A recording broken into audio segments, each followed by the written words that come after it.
She was cold, wounded, and not human.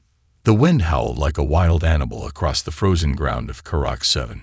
Snowflakes flew in every direction, sharp as needles, cutting into Eli's skin. He pulled his jacket tighter around him and kept moving through the storm. His base station was only a few kilometers away, but in this blizzard, it felt like 100. Eli was a human maintenance worker for the outer colonies. His job was simple: keep machines running, fix broken systems, and avoid alien wildlife. The pay was low, but he didn't have many choices. After Earth fell into chaos, space was the only future left. He stepped over a broken branch, then stopped. Something was lying in the snow, half buried. A body. Eli's heart raced. He crouched down slowly, brushing the snow away. It was large, at least 7 feet tall, and covered in silver-black fur. Not human. Its chest rose and fell slowly. Still breathing. Eli stepped back. This was bad. Very bad. The creature was female. He could tell from the shape. Her body was strong, muscular, but clearly wounded. A deep gash ran across her side. Blood stained the snow around her, dark and sticky. Eli looked around. The storm was getting worse. He had 2 choices: leave her and walk away, or help her and risk his life. He swore under his breath. Damn it. He pulled off his pack, unrolled a thermal blanket, and wrapped it around her body. She groaned, but didn't wake. Her face was wolf-like, long snout, sharp fangs, and glowing blue eyes that were half closed. Eli dragged her through the snow, step by painful step, until they reached his camp. It was a small survival pod with heat, light, and a few medical supplies. He laid her on the floor and sealed the door behind him. Inside, the silence was thick. The wind was gone. Only the hum of the heater remained. He looked at her again. "Who are you?" he whispered. He cleaned her wound, wrapped it tightly, and gave her a few drops of painkiller. Then he sat across from her, watching. Hours passed. Suddenly, her eyes opened. Eli froze.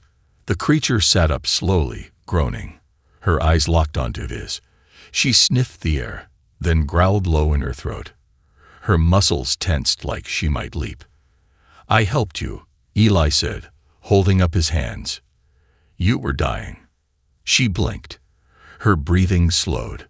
Then she spoke. Just one word. "Mate." Eli stared at her. "What?" "Mate," she said again, voice low and rough.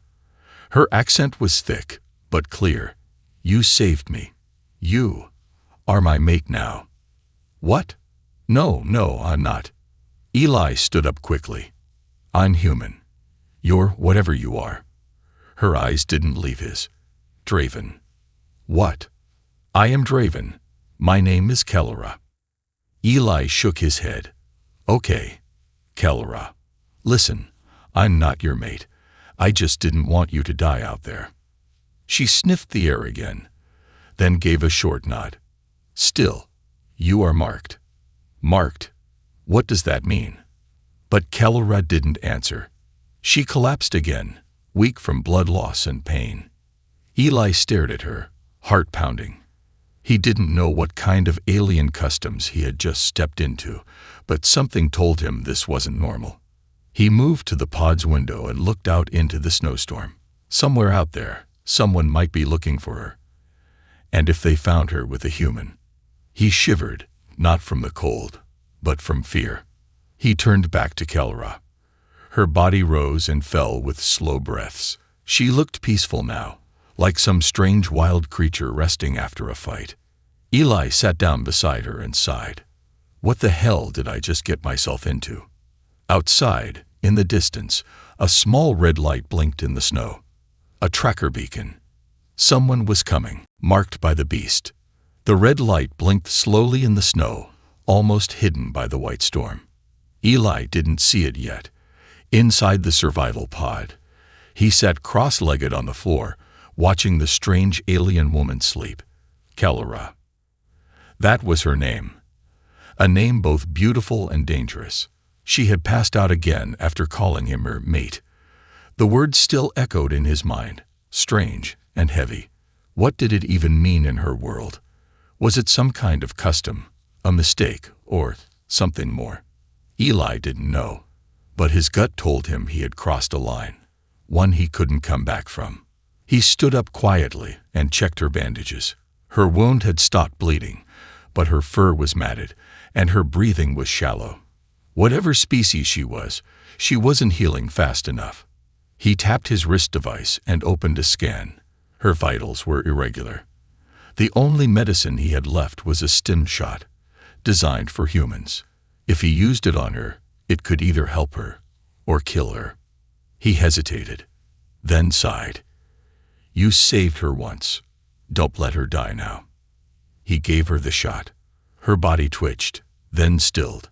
For a moment, Eli panicked. Then her chest began to rise and fall more strongly. The stim worked.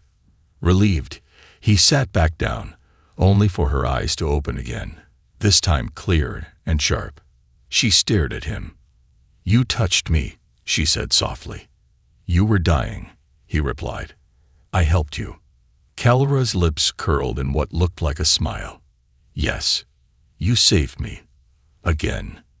Eli nodded slowly, unsure what to say. She sat up carefully.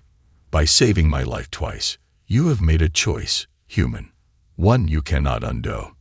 I didn't choose anything, he said, backing up. I just didn't want a stranger to die in the snow. Kalara tilted her head. Among my kind, that means everything. He frowned. What do you mean? She looked into his eyes. You are my mate now. Eli laughed nervously. Okay, let's back up. I'm not part of your culture. I didn't agree to anything. I didn't even know your people existed until yesterday.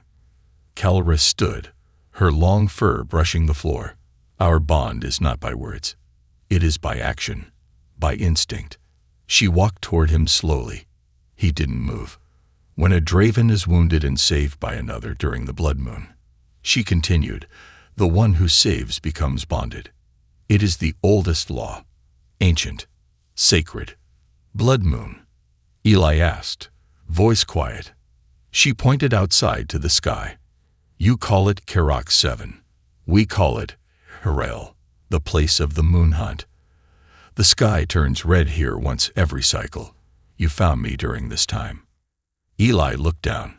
So, I accidentally bonded myself to a wolf alien. Kalara blinked. You say it like it's a curse. I don't even know what it is, Eli said. We're not the same species. This doesn't make sense. She walked even closer. He could smell her now, earthy, wild, like pine and smoke. Your scent changed after I marked you, she said. I don't remember being marked. She leaned in. You will. Then she gently pressed her face to the side of his neck. Eli felt warmth. Then, a sharp sting, like a cat's bite, but deeper. Not painful. Strange. He gasped and stepped back. What was that? Kalara smiled again. Now it is complete. Eli rubbed his neck. His heart was racing. You bit me. Not a bite. A seal. You are one with me now. No, I'm not. This is crazy. I'm just a mechanic. I fix wires, not alien marriages. Kalara looked confused. You think this is about love? He froze. Isn't it? She shook her head slowly. It is about survival. About loyalty. About blood and honor. Eli sat down, overwhelmed. I didn't sign up for any of this. Kalara looked out the small window of the pod. Her eyes narrowed. They are coming. Eli stood. Who's coming? She turned to him. Draven trackers. They followed me from the high clans. I was not supposed to leave. My union with you is forbidden. Eli felt the air grow colder. Wait. So if they find us, they will kill me, she said calmly. And you. Eli's blood went cold. Why would they kill me? I didn't do anything. You touched a daughter of the Moonfang bloodline, she said. I was to be married to a warlord. I ran. They think I'd brought shame. And now, you carry my mark. Eli backed away, breath shaky. This is getting worse by the second. Kelra picked up a sharp piece of metal from the shelf and strapped it to her forearm like a blade. We fight. No, we run, Eli shouted. There's a cave system south of here. I saw it on a scan. Kelra nodded. Then we run. But first, she walked up to him again and placed her clawed hand on his chest. You are mine now, Eli, she whispered. But I will not force you. If you wish to break the bond, survive, and choose. Then she turned and opened the pod door. The wind howled back in, wild and freezing. Eli grabbed his jacket, his tools, and a small weapon. He looked at her tall, armored figure against the snow and realized he wasn't just running from danger. He was running toward something terrifying, and maybe something important. They vanished into the white storm together. As the red tracking beacon blinked faster, the hunt had begun. The hunters of Kelra. Snow whipped across Eli's face as he followed Kelra through the icy forest. Trees stood tall and quiet like frozen statues, their black bark shining under the pale moonlight. Every step they took made a soft crunch in the deep snow, but Kelra moved like a shadow, silent and fast. Eli tried to keep up, but his legs were slower. He was human. She was Draven. And now they were being hunted. Behind them, far in the distance, 3 red lights blinked steadily in the trees. The trackers were close. How far is this cave? Kelra asked without turning. Half a click south, Eli replied, panting. But the terrain gets rough. We do not have much time, she said. They are moving faster now. Eli looked back. How can you tell? She paused and sniffed the air. They split up. One is to the left, one behind, and one ahead. Eli's stomach dropped. They're trying to trap us. Kelra gave a short growl. Smart, but not smart enough. She grabbed his hand, her claws careful not to pierce his skin, and led him to a large rock covered in moss and ice. Behind it, hidden under a tangle of tree roots, was a narrow tunnel. This way, she said. We go underground. Eli ducked inside, and Kelra followed, pulling a branch over the opening to hide their path. The tunnel was tight, barely wide enough for them. Eli's shoulders scraped against the icy stone. The air smelled of wet dirt and ancient minerals. Water dripped slowly in the distance, echoing like a ticking clock. Where does this go? Eli whispered. To an old hunting den, Kelra said. Abandoned years ago. They won't think to search here. They moved quietly for several minutes until the tunnel opened into a larger chamber. It was dark, but Kelra's glowing eyes lit the space slightly. Bones of old animals were scattered across the floor. Strange symbols were scratched into the walls. Draven writing. This place is creepy, Eli said, looking around. Kelra sat down on a flat rock and stretched her legs. It is sacred, a place for hunters to prepare. We are safe here. For now. Eli sat across from her. So, who exactly is hunting us? She looked at him carefully. Draven trackers from the Bloodguard. My family sent them. I was supposed to marry a high-ranking warrior named Threxen. I refused. Eli frowned. Why did they care who you married? Kelra's voice turned bitter. My bloodline is powerful. Moonfang, one of the oldest clans. My mating was meant to join 2 great houses, but Threxen is cruel, violent. I would not become his property. Eli nodded slowly. So you ran. I ran, she said, and now I am marked as a traitor. Eli leaned back against the wall. And because I saved you, now I'm part of this. You are more than part, Kelra said softly. You carry my mark. In our culture, that is a bond that goes deeper than blood. Eli looked at the faint scar on his shoulder where she had marked him. It tingled slightly. But we're different species, he said. How can that even work? Kalra stood and paced the room. Long ago, our ancestors believed humans were gone, extinct. But old stories tell of a time when humans and Draven fought side by side, when some of your kind had power. Eli raised an eyebrow. Power. She turned to him.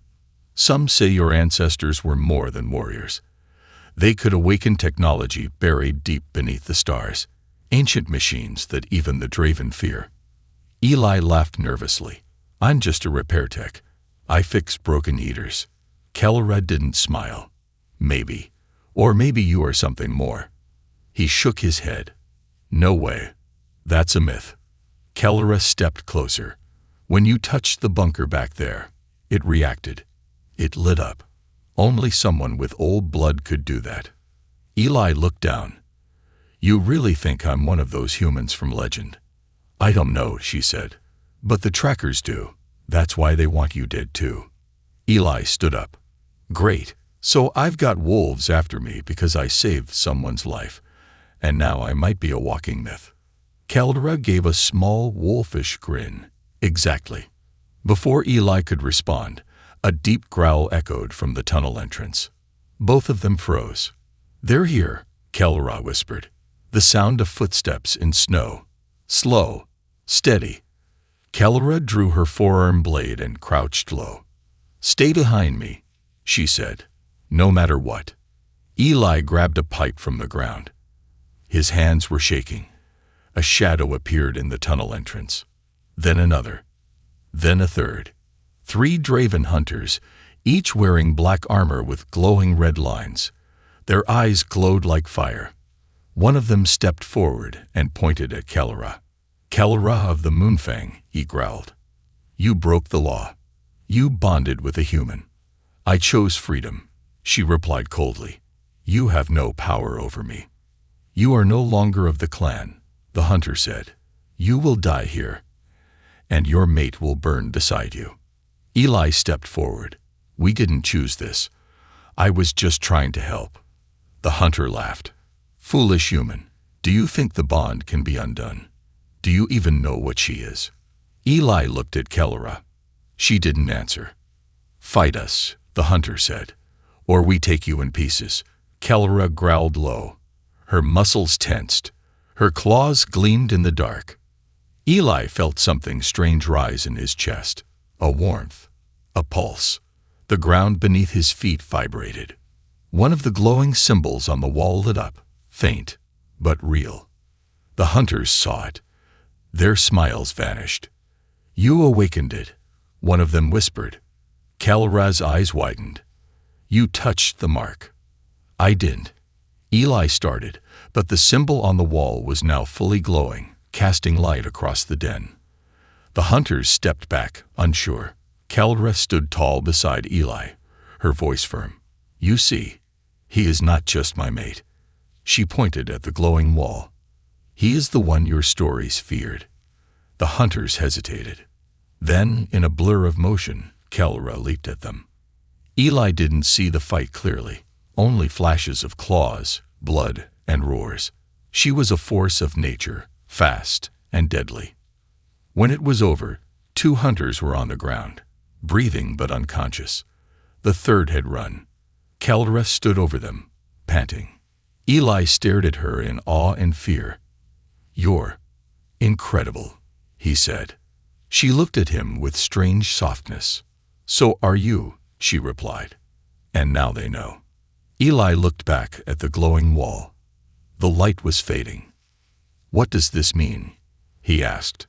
Kalra stepped beside him. It means you are more than you think, Eli. And now, the real hunt begins. The blood of the forgotten.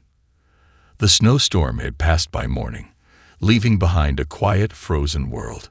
Eli sat near the cave entrance, watching the sunlight reflect off the icy trees. Everything looked calm. But inside him, nothing felt calm. His heartbeat still hadn't returned to normal after what he'd seen. The glowing wall. The strange energy. Kalra tearing through 2 hunters like a living weapon. and the way she had looked at him afterward, not as a stranger or even a friend, but as something more, something ancient, something important. Eli shook his head and muttered to himself, "This can't be real." Behind him, Kel-Ra was crouched near the glowing wall, tracing her claw gently over the old markings. "These symbols are from before my time," she said. "Even our elders cannot read them all." "They look human," Eli said. Kel-Ra nodded. "Some say humans were the first ones to speak the stars into life." He looked at her. "What does that even mean?" "It means you may be more than what you think," she said softly. Eli walked over and touched the wall again. As his fingers brushed the ancient stone, another symbol lit up beneath his hand. This one pulsed, slow and steady, like a heartbeat. The glow spread to the floor beneath them, then into the back wall of the cave. A hidden panel clicked open. Kel-Ra stepped back. Inside the panel was a long rectangular device, smooth metal, dark silver, covered in dust and frost. "What is that?" Eli asked. Kel-Ra reached for it carefully. "It's not Draven. That much I know." Eli took the device in both hands. It was cold to the touch but warmed quickly in his grip. Strange symbols moved across its surface like water. Then it spoke. "Blood code accepted. Human prime sequence recognized." Eli nearly dropped it. "Did that just speak English?" Kel-Ra's eyes widened. "It recognized your blood." The device floated up slightly, scanning him from head to toe. "Awakening dormant file. Project Helix. Last human beacon detected 2,187 years ago." Eli blinked. "What is Project Helix?" Kel-Ra stepped beside him. "A legend. A weapon. The leader. No one knows for sure." The device glowed brighter. "Coordinates unlocked. Journey required. Companion identified. Bonded Draven Alpha. Connection confirmed." Kel-Ra looked at Eli. "It's talking about me." Eli was stunned. This thing knows everything. The device projected a map into the air. It showed a distant location, deep in the mountains, far from any colony. "What's out there?" Eli asked. Kel-Ra's expression darkened. "The heart of the Moonfang. My birthplace." Eli turned to her. "Is that where the answers are?" She nodded slowly. "It's also where the danger is." He took a breath. "Then we go." They began their journey at sunrise. The air was sharp, but the sky was clear. The snow crunched under their boots as they moved through valleys and steep cliffs. The device hovered silently between them, always pointing the way.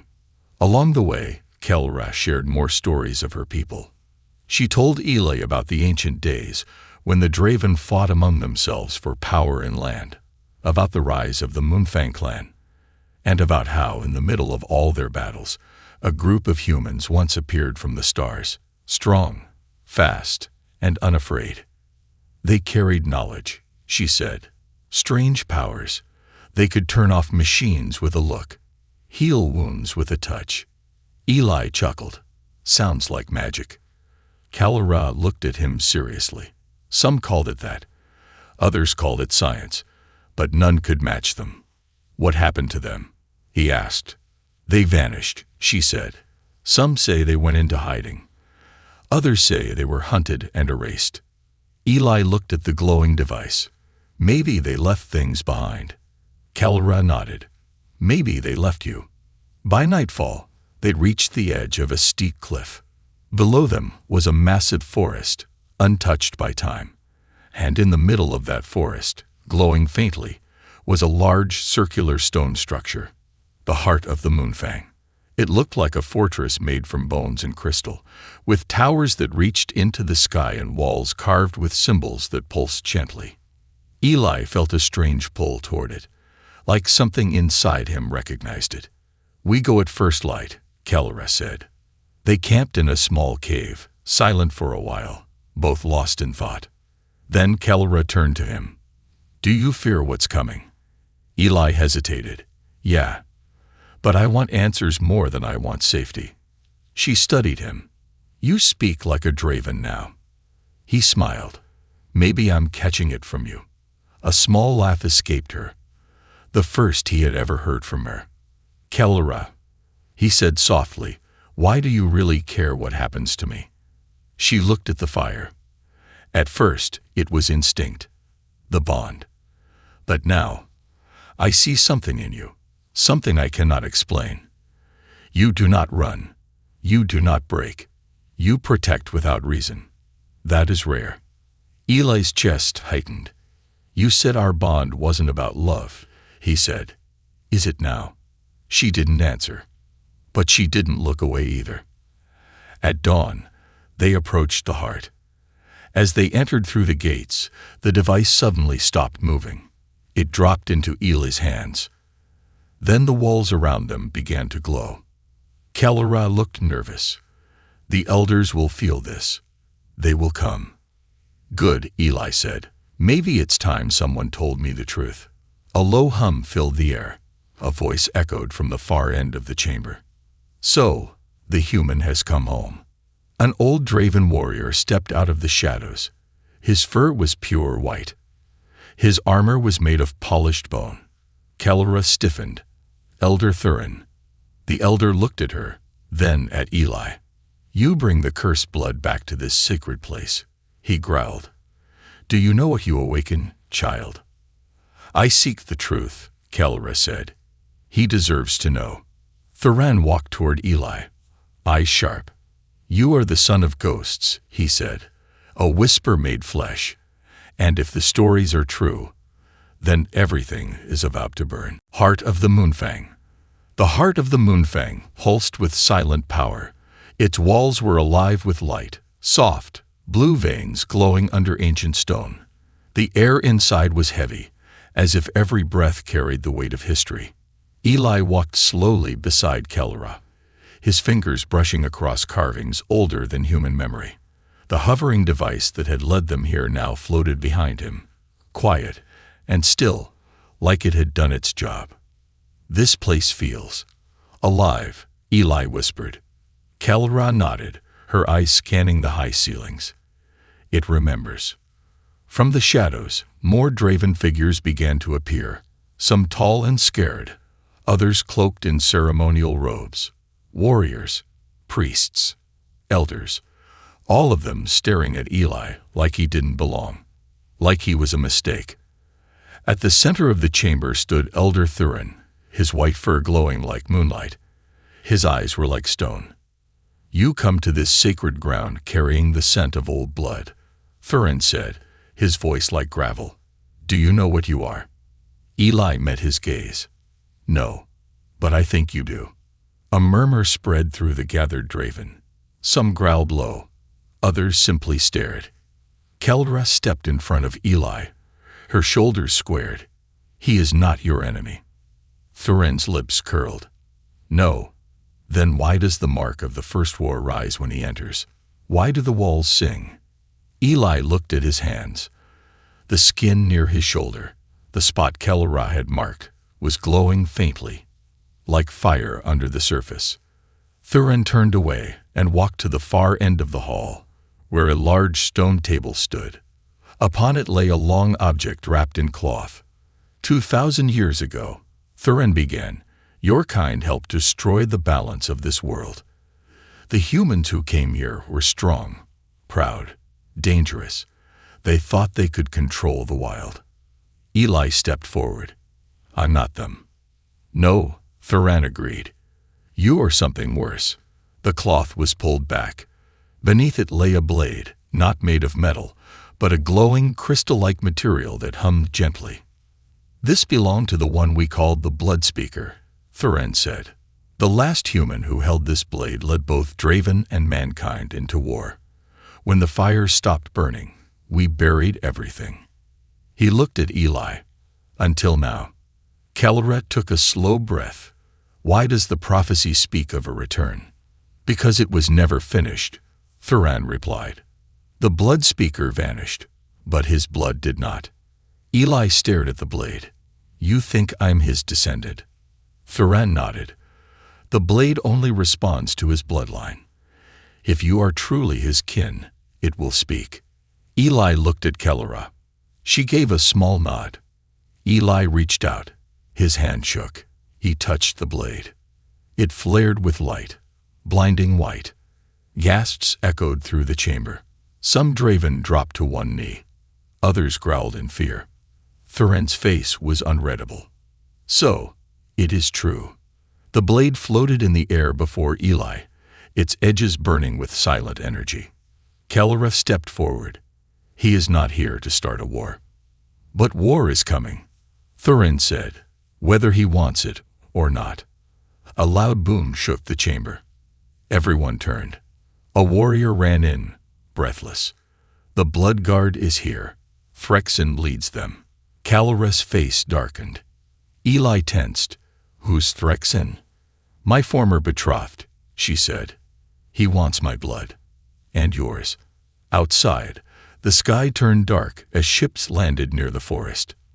Draven warriors in black and red armor poured into the valley like a tide of fury. Not because of blood, not because of prophecy, but because he saved me without asking for anything. Twice, he gave without expecting, fought without knowing. That is the heart of a true mate. That is strength. Some Draven nodded. Others remained cold. Then a harsh voice rang out behind them. You speak like a coward, Kellerah. Everyone turned. A huge Draven male walked into the chamber, taller and heavier than the rest. His armor gleamed red, and his fangs were bared in a cruel smile. Phyrexian, Kellerah growled. Phyrexian looked at Eli. So this is the little creature who stole what was mine. Eli stepped forward. She was never yours. Phyrexian chuckled. Then prove it. Fight me. If you win, she stays. If you lose, she dies. Eli blinked. I'm not a warrior. You carry the Blood Speaker's mark, Phyrexian said. That makes you fair game. Kellerah stepped in front of Eli. I'll fight you instead. Phyrexian laughed. Of course. Hide behind your female. Eli looked at Kellerah. Her eyes were burning. No, Eli said. I'll fight. Everyone went silent. Kellerah turned. Eli, no, you'll die. Maybe, he said, but not without trying. Not without standing for you. For us. She stared at him torn. Thurin stepped forward. The arena waits. Let the bond be tested. The Moonfang Arena was built into the mountain itself, a deep pit surrounded by towering cliffs. Torches lit the path. Draven from all clans gathered, their howls shaking the sky. Eli stood in the middle, wearing simple armor. The crystal blade pulsed in his hand, light flickering like nervous breath. Across from him stood Phyrexian, grinning. You will die quickly, the warlord said, like a weak cub. Eli didn't answer. He looked up. Kellerah stood at the edge, watching, her hands clenched. Her eyes never left him. A horn blew. The fight began. Phyrexian charged like a beast, fast despite his size. Eli barely dodged the first swing. The second hit him across the chest, armor cracking. Pain shot through his body. The crowd roared. Eli rolled to the side and raised the blade. For a moment, it responded. Time slowed. He saw Phyrexian's next move before it happened. The blade glowed brighter. He struck. The blade slashed across Phyrexian's side, leaving a burning line. Phyrexian roared in rage. Eli's breath came fast and shallow. He was bleeding, tired, but something deep inside him kept him standing. Another swing, another dodge. Then Phyrexian grabbed him by the throat. You are nothing, he hissed. Eli gasped. Wrong. I'm hers. The blade flared again. A burst of energy shot from it, throwing Phyrexian backward into the wall. The crowd screamed. Phyrexian didn't get up. Eli dropped to his knees, coughing, bleeding, but alive. Kellerah ran to him, catching him before he fell. You won, she whispered. He looked at her with a weak smile. Still think I'm just a mechanic. She smiled through tears.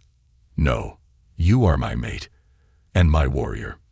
The arena howled, not in anger, but in respect. And high above them, the old device glowed once more. The prophecy had awakened. But the war was only beginning. The mates' war. The arena floor was stained with blood, but the crowd stood in stunned silence. Eli knelt, barely breathing. His body was bruised and cut, his mind dizzy from the force of the last strike. Kal-Ra held him tightly, one arm around his back, her other hand pressing against the wound on his side. The crystal blade floated beside them, still glowing softly. Above them, Elder Thurin raised his hand. "Let all clans bear witness," he called. "The human has stood against one of our strongest, and did not fall. He carries the blood of the first. The old power has returned." Some of the Draven howled in approval. Others growled in anger or confusion. Kal-Ra looked up. "What happens now?" Thurin's voice was grim. "Now, war will come faster than we feared." Later, inside the heart of the Moonfang, Eli sat on a stone bed as a healer applied salve to his wounds. His ribs ached with every breath, but he was alive. Somehow, Kal-Ra sat nearby, quiet and thoughtful. "You shouldn't have fought him," she said finally. Eli gave her a tired smile. "I couldn't let him take you." Kal-Ra's eyes shimmered with emotion. "You didn't win because of strength. You won because you refused to give up." "That's kind of my thing," he whispered. A shadow fell over the room. Thurin stepped inside. "I have spoken to the clan leaders," he said. "Some believe you are the chosen one from the prophecy. Others believe you are a danger. I'm guessing they're not sending me flowers," Eli muttered. Kal-Ra stood. "What will they do?" "They have chosen to follow the law of the blade," Thurin said. "He won the duel. You are his mate. No Draven may challenge that." Eli raised an eyebrow. "So we're safe." Thurin shook his head. "Safe from them, but not from what comes next." He placed an ancient-looking scroll on the table. "This is the Song of the Skyfall," he said. "It tells of a time when a star would return, carried by a human with fire in his hands and a wolf at his side.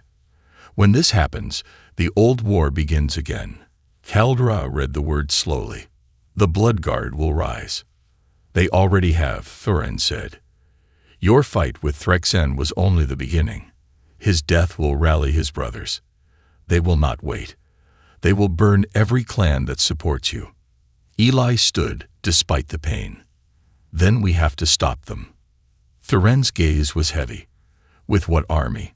Kal-Ra placed a hand on Eli's shoulder. "We will gather the free clans, those who do not follow the old laws." "You'll never reach them in time," Thurin warned. Eli looked at the floating blade. "Then we don't go to them." He touched the blade. It pulsed with light, brighter than ever before. "We call them to us." 3 days later, the forest valley near the heart of the Moonfang was filled with Draven from across the planet. Warriors from distant mountains, scouts from ice-covered rivers, and rebels who had once lived in hiding now stood in one place. At the center of it all stood Eli and Kal-Ra. "This is insane," Eli muttered, adjusting the armor Thurin had given him. "I was fixing water pumps 2 weeks ago. Now I'm about to lead an army." "You're not leading them alone," Kal-Ra said. "You have me." Eli looked at her. "Why are you so sure about me?" She leaned closer. "Because I feel what you feel. Through the bond, and even when you're afraid, you still stand. That's what they need." Before Eli could reply, a scout ran up. "They're here," he said. "The Bloodguard approaches. Hundreds, maybe more." Kal-Ra turned to the warriors around them. "Today," she shouted, "they come to erase us, to bury the truth, to kill the bond between our kind. Will we let them?" "No," the crowd howled. "They think fear will make us kneel. Will it?" "No." Kal-Ra looked at Eli. "Speak." Eli stepped forward, heart pounding. "I'm not from this world," he said. "I don't know your traditions, your gods. your wars. But I know what it means to lose everything. To be hunted. To feel small. He held up the blade. This world tried to tell me I was nothing. That I didn't belong. But you know what? I do belong. Not because of blood. Not because of prophecy. But because I chose to stand with her. He pointed at Kellerah. And now I stand with all of you. The warriors pounded the ground with their weapons. For the bond, someone shouted. For the mate, another roared. The blood guard came with fire. Black ships landed across the treetops, and red-armored warriors spread through the valley like smoke. Their leader, a towering figure named Varzul, raised a flaming spear. The traitor and her pet will fall, he roared. Cleans the bloodlines. The two armies met in the center of the valley, where ancient stones stood like teeth from the ground. Chaos exploded. Kellerah fought like a storm, her claws flashing, her growls fierce. Beside her, Eli moved with the strange clarity he had begun to trust. The blade guided him, showed him where to strike, when to move, how to protect. More than once, it saved his life. He saw clans fighting side by side, former enemies now united. He saw young Draven protect old ones, and old ones shield the young. And through it all, he kept fighting, never leaving Kellerah's side. In the final hour, Varzul charged them directly. You do not belong here, human, he roared. Eli stepped forward. Then let me prove it. Their blades met in a crash of fire and energy. The fight was brutal. Varzul was stronger, heavier, and skilled in ways Eli wasn't. But Eli had something else.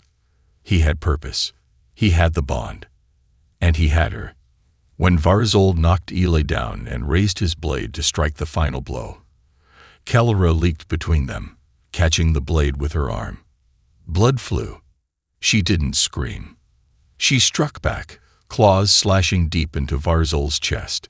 He fell with a roar. The battle stopped. The blood guard began to retreat. The valley was silent.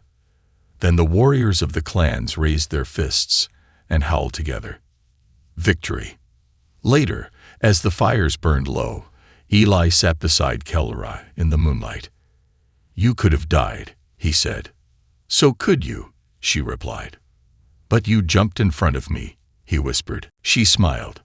Of course. I am your mate. He looked at the stars above. Do you think it's over? Kellerah leaned against him. No, but it's the beginning of something better. Eli closed his eyes.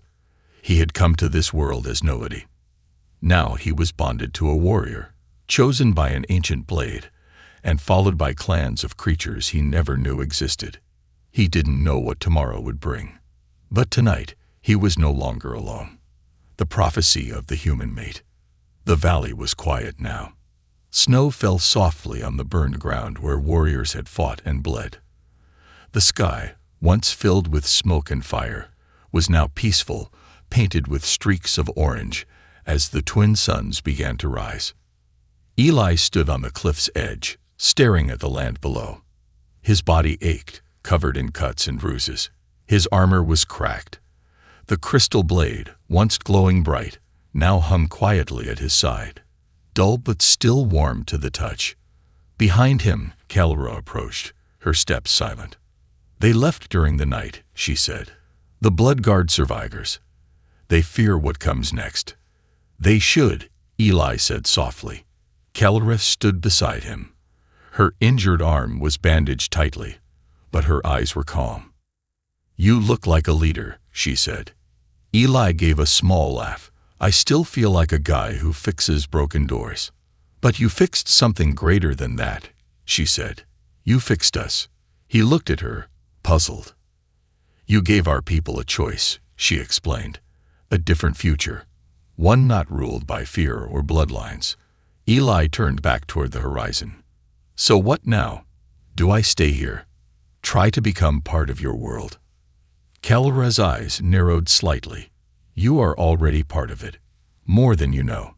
Before Eli could speak, Thuren's voice echoed behind them. You should come, the elder said.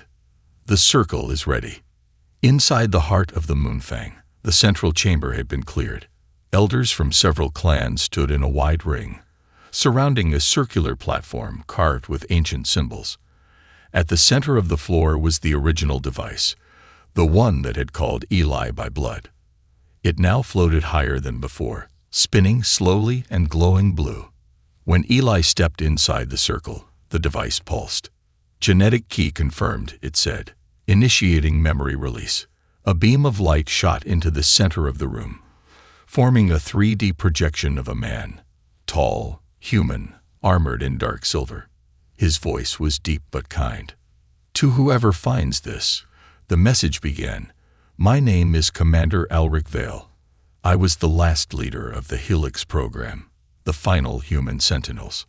Gasps filled the room. Even Thuran looked surprised. "If this message has reached you, then the prophecy is unfolding. My bloodline continues, and that means hope remains." Eli stared, frozen. This was his ancestor.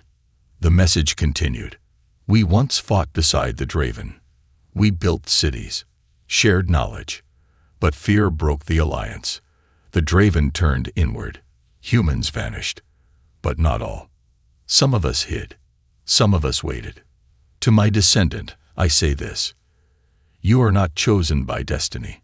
You are chosen by choice. You will face trials, pain, but if you hold to your heart, and to those who walk beside you, you will light the path." The projection vanished. Silence fell. Then Thuran spoke. "So it is true. The bloodline lived, buried, but not broken." Kelra turned to Eli. "You carry the past, but you are not bound by it." Eli nodded slowly. "Then let's write something new." In the weeks that followed, Eli and Kelra worked together to unite the clans that remained. Many had lost leaders in the war. Some still followed the old laws. But with time, change came. Kelra was named High Alpha of the new alliance. Eli stood at her side, not as a ruler, but as her equal. Together, they created the Bond Accord, a new law allowing choice, unity, and respect between species. Some humans from distant colonies heard the news and began to arrive. Curious, cautious, but hopeful. For the first time in 2,000 years, humans and Draven shared the same ground, not as enemies, but as allies. One night, weeks later, Eli sat alone under the stars, the crystal blade resting beside him. He heard Kelra's footsteps before she spoke. "You're quiet," she said, sitting beside him. "Just thinking," he replied, "about how far we've come, about what still waits." Kelra tilted her head. "Are you afraid?" "Always," he said with a smile, "but not in a bad way." She looked up at the stars. "I used to dream of leaving this world. Now I dream of building something here." "With me?" he asked. She met his eyes. "Always with you." Eli reached into his jacket and pulled out something small, a silver ring made from the old blade's fragments, shaped by Kelra's forge. "I don't know what your people do for marriage," he said, "but in my world, we give this." He held it out. Kelra looked at the ring, then at him. She didn't smile. She growled. But it was a soft, warm growl. "I accept your bond, Eli of Earth," she said, "and I give mine in return." She took the ring and placed it over one claw. Then she leaned forward and kissed him, her fangs brushing gently against his lip, her warmth wrapping around him like a second skin. A new fire lit the valley that night. Not of war, but of unity. A human and a Draven, mated not by force or ritual, but by choice. And high above them, the stars pulsed gently, as if the galaxy itself had paused and smiled. Because the prophecy was never about war. It was always about what comes after. And Eli and Kelra had just begun.